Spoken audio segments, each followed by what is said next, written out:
Private school fees. Who is going to pay them if we separate or divorce? School fees, or a school fees order, is a type of a maintenance order. So during a divorce and the financial part of the divorce, the court does have power to order a parent, the other party, to pay the school fees, or sometimes both parents to pay the school fees.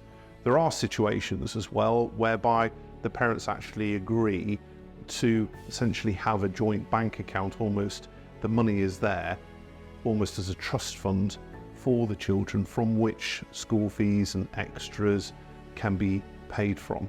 Sometimes there is a dispute. Now, why would there be a dispute with school fees? Well, people, when they separate divorce, might have different agendas. On the one hand, one party might be really intent on retaining their pension or looking at selling the family home or retaining the family home.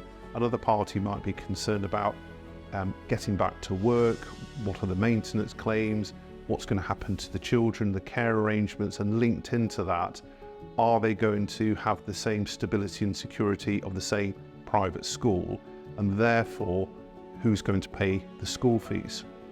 In a lot of cases, sometimes the parents themselves will elevate the school fees really to almost the top of the list.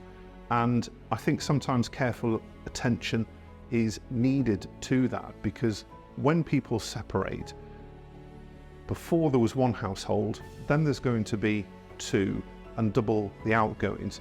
So affordability is sometimes key.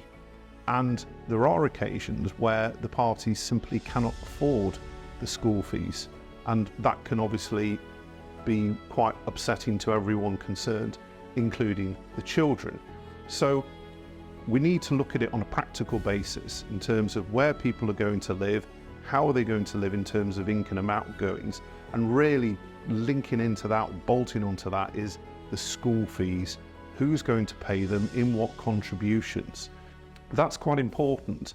But there are cases where someone is a high earner, or there is the asset base from which we can point to a source or a resource from which school fees can be paid, and the court can make an order against that party to ensure that the children are kept at the same school, and that includes reasonable extras, school trips, provision for uniforms, sporting equipment, and so on.